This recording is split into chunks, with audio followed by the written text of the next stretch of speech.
Como é que vocês estão? Espero que estejam bem. Sejam muito bem-vindos a mais uma aula online aqui, na plataforma do Plural. Hoje é terça-feira, dia 9 de junho de 2020.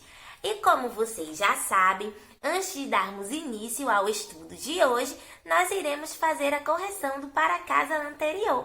Então, a tia espera que vocês estejam com os materiais em mãos para que possamos dar início à correção. Vamos lá? A atividade de casa foi no livro de português, caderno 2, página 8. Então, aí na página 8, nós temos um jogo rápido dividido em 2 questionamentos. O primeiro questionamento questiona o seguinte: sobre o miniconto lido, responda. Na primeira frase do miniconto, há a seguinte passagem: enquanto eu estava no hospital, todo mundo escreveu no gesso. A quem o narrador se refere com a expressão todo mundo? Ele está se referindo a todas aquelas pessoas que estavam perto do menino no momento em que ele estava tirando o gesso. E essas pessoas que estavam lá foram os amigos e as pessoas que o visitaram. Então, essa expressão aí, todo mundo, está se referindo aos amigos do menino que estavam presentes no momento em que ele estava fazendo a retirada do gesso da perna. E letra B. Qual é o tema desse miniconto? A persistência da amizade diante das adversidades. Mesmo o garotinho passando por um momento difícil, descobrindo que iria ficar com a perna torta pelo resto da vida, junto dele estavam os amigos. Estavam dando força e fazendo com que ele superasse aquele momento difícil. E última questão. Agora, que tal comparar os 2 minicontos lidos?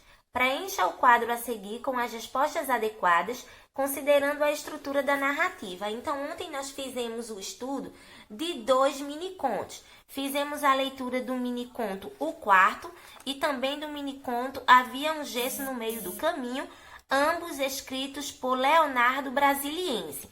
Então, aí está pedindo para que façamos um comparativo entre esses 2 minicontos. Então, aí pede, a situação inicial do miniconto 1 e a situação inicial do miniconto 2. Nós já sabemos que a situação inicial é o momento em que se dá o início do miniconto, em que se dá o início da história. Então, aí, no miniconto 1, nós vamos ter por situação inicial a reclamação dos pais sobre o quarto bagunçado do filho. E no miniconto 2, nós vamos ter por situação inicial o personagem com a perna engessada e todos escrevendo no gesso. O conflito. Qual o conflito surgido no miniconto 1 e no miniconto 2? Então, aí no miniconto 1, nós vamos ter por conflito os pais arrumando o quarto do filho, deixando organizado. E no miniconto 2, quando o protagonista tira o gesso. No caso, esse protagonista aí é o garotinho, é o menino.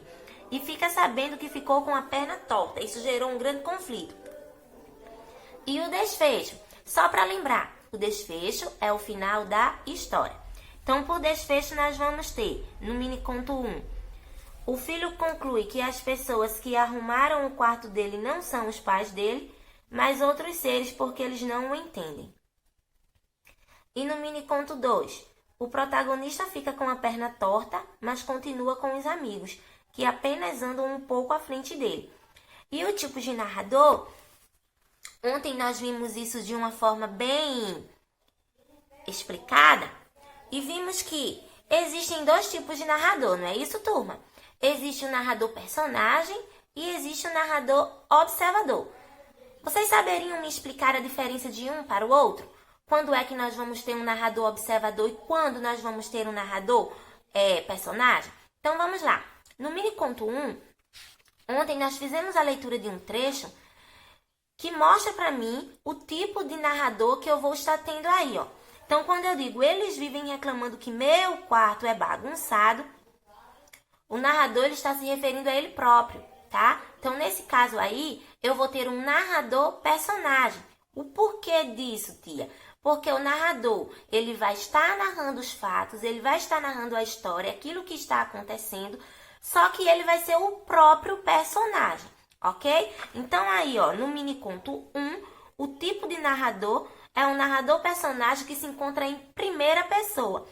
E no miniconto 2, nós vamos ter um exemplo de narrador-observador, ou seja, ele fica observando tudo aquilo que acontece e com base nessas observações, com base nessas análises feitas por ele, ele vai narrando, ok? Então, no miniconto 2, o tipo de narrador é o narrador-observador que está na terceira pessoa. Façam as alterações necessárias na atividade de vocês para que possamos dar início à aula de hoje. Vamos lá? A magia das férias. Menino nunca entende adulto. Às vezes nem quer entender mesmo. Gabriel sempre acreditou ser assim e pronto. Mas certamente tinha alguma magia, alguma coisa estranha que acontecia com os seus pais nas férias. Pareciam outros. Nada de brigas ou exigências. Brincavam, corriam. A mãe dava gargalhada, beijava toda hora. Por isso, quando a professora perguntou o que ele queria ser depois de grande, não teve dúvidas. Pai em férias.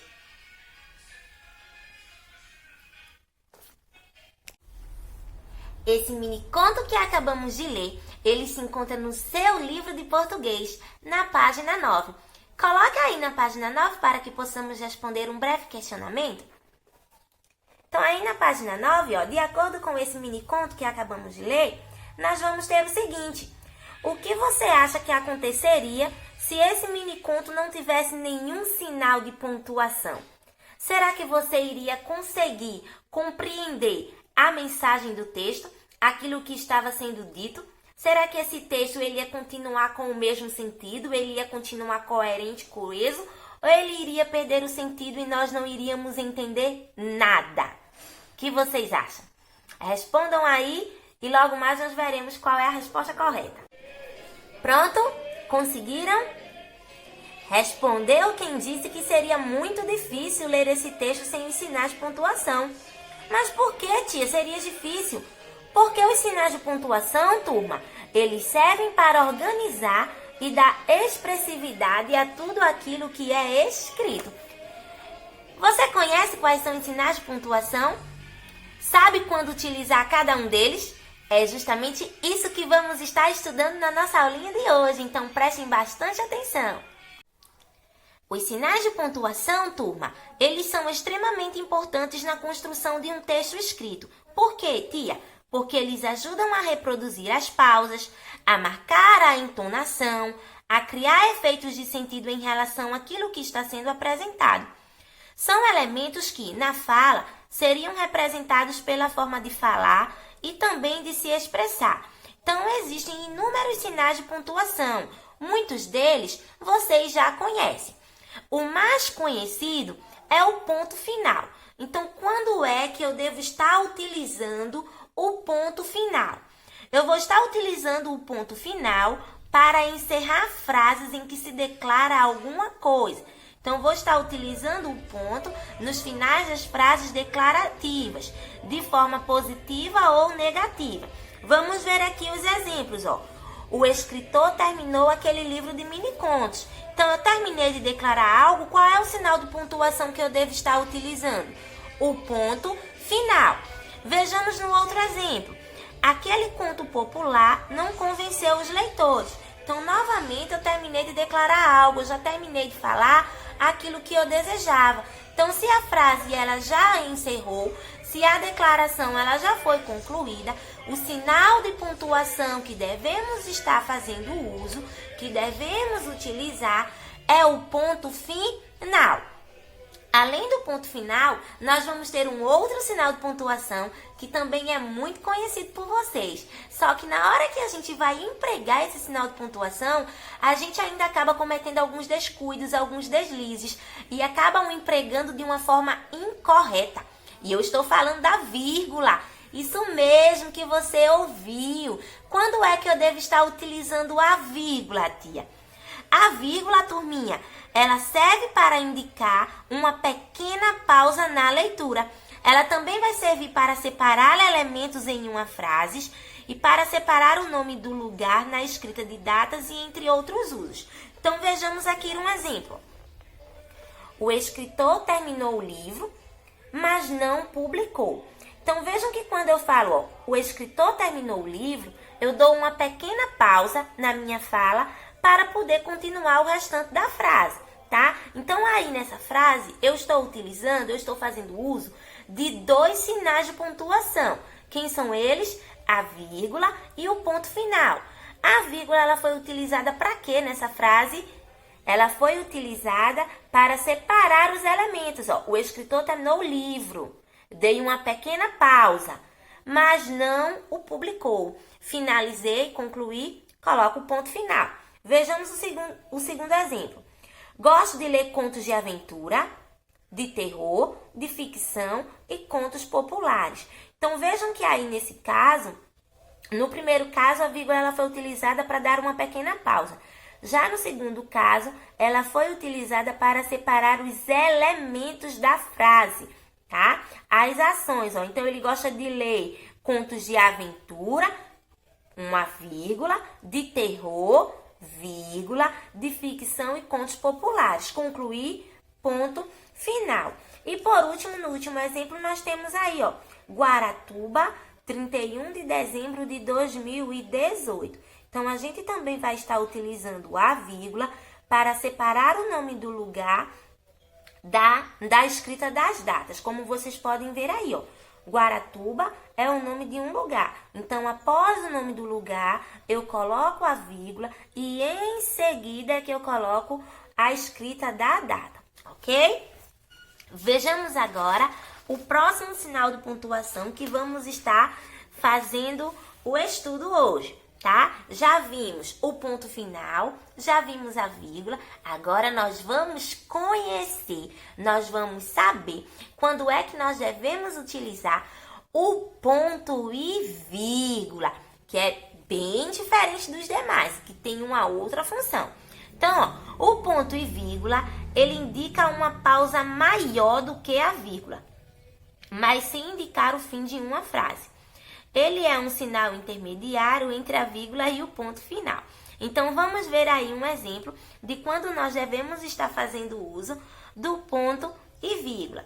Pedro gosta de ler, Ana de ouvir música. Vejam que a pausa que eu dei aí, ó, após essa ação praticada por Pedro, ela foi uma pausa bem maior. Então, como foi uma pausa bem maior, o sinal de pontuação que eu devo estar fazendo uso, que eu devo estar utilizando, é o ponto e vírgula. Vejam que após a ação do Pedro, ó, vem aí com a da Ana. Ó. Pedro gosta de ler, Ana de ouvir música. Depois da Ana, vem a ação praticada por ela. Veja que a pausa foi bem menor. Então, como a pausa foi menor, nesse caso aí eu utilizei uma vírgula. Vamos conhecer agora o uso dos 2 pontos. Quando é que nós devemos estar fazendo uso dos 2 pontos? O que é que eles indicam? Os 2 pontos indicam a fala de um personagem e também podem anteceder uma explicação ou uma enumeração de elementos, como nós vamos estar vendo no exemplo aqui abaixo. Ó. Patrícia disse. Ela já disse? Ela já falou? Não. Então, toda vez que eu precisar anteceder uma explicação ou uma enumeração de elementos, o sinal de pontuação que eu vou estar utilizando é os 2 pontos, tá? Então, após esse nome disse, eu coloco os 2 pontos e continuo a frase. Preciso comprar aquele livro. Só desejo isto. Ele deseja o quê? Que você seja feliz. Então, antes da fala aí, ó, nós temos aí os 2 pontos, ok? E o mesmo vale para a terceira frase. Foi à livraria e comprou. Comprou o quê? Caneta, lápis, borracha e apontador. Então, nesse caso aí, ó, os 2 pontos, ele está antecedendo uma explicação, uma enumeração de elementos daquilo que o sujeito, que a pessoa comprou na livraria, ok? Já acabou, tia? Não, ainda tem mais. Vamos estar conhecendo mais 4 sinais de pontuações. E quem são eles? A reticências. Vocês já conhecem as reticências, mas quando é que nós devemos estar utilizando? As reticências, elas são usadas para indicar a suspensão da fala, deixando no ar o que seria final de uma declaração. Além disso, elas são usadas para expressar dúvidas, sentimento, desânimos. Então, ó, a gente usa a reticências para uma frase inacabada, ok? Que ainda não foi concluída. Como no exemplo, naquele momento, ó, uma pequena pausa, então qual o sinal de pontuação que eu vou estar colocando aí? A vírgula. O protagonista chegou e essa reticências, ela me dará a ideia de que a frase continua. Vai me deixar curioso a respeito do que foi que aconteceu. Eu não sei o que foi que aconteceu, ele apenas chegou e. Isso aí tem uma certa continuidade, ok? E o mesmo vale para a segunda frase. Ele não conseguiu, apesar de ter tentado muito. Ele não conseguiu. Quando eu coloco essas reticências aí, ó, está indicando a suspensão da fala, tá? Deixando no ar o que seria final de uma declaração. Vamos estar conhecendo agora o próximo sinal de pontuação, que vocês já conhecem, que já fazem uso na escrita, só que como Tia falou, muitas vezes nós fazemos um emprego incorreto desses sinais de pontuação. Então, nós devemos saber as regrinhas de quando está utilizando cada um deles. Então, quando é que eu vou estar utilizando o travessão? Para que é que ele é usado? Ele é usado no início de cada fala, no discurso direto, além de separar ou isolar uma explicação, como nós vamos estar vendo no exemplo seguinte, ó. Juca, irmão de Juliana, comentou no meio da conversa: li uma história incrível. Então, vejam que aí o travessão, ele foi utilizado em duas situações, tá? Ele foi utilizado no início da fala e ele também está separando e isolando a explicação, ó. Juca, travessão, irmão de Juliana, outro travessão, comentou no meio da conversa. Aí agora eu tenho aí a fala dele, ó. Então, antes da fala do personagem, o sinal de pontuação que eu utilizo é o travessão, que é esse pequeno traço que vocês estão vendo aí na tela.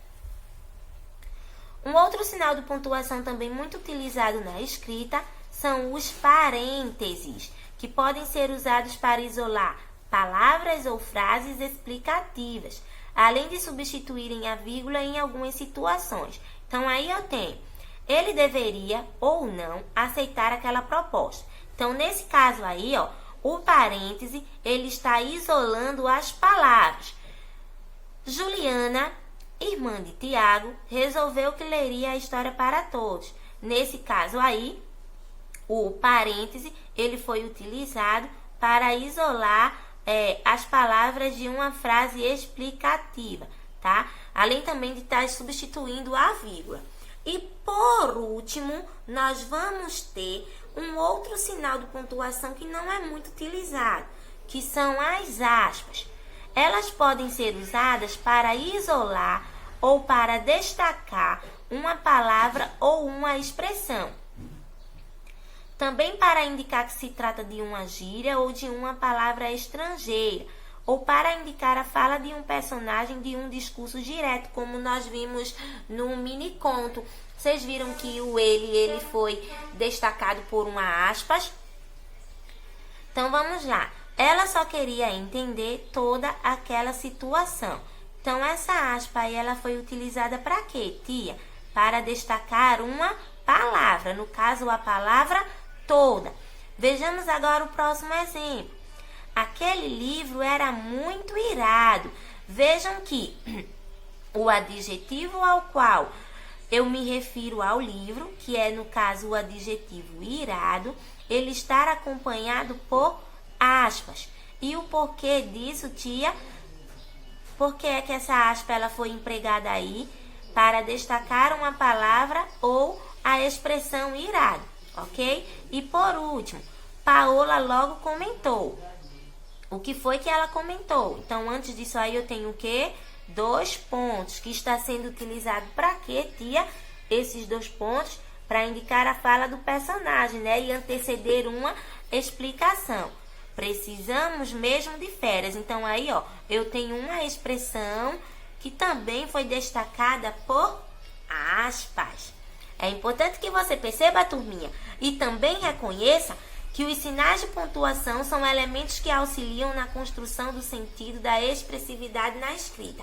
Então, se você deixa de fazer uso desses sinais de pontuação, ou se você os emprega na frase ou no texto de uma forma incorreta, o seu texto ele vai ficar incoerente, ele vai perder todo o sentido. Por isso a importância de conhecer os sinais de pontuação e também saber utilizar cada um deles.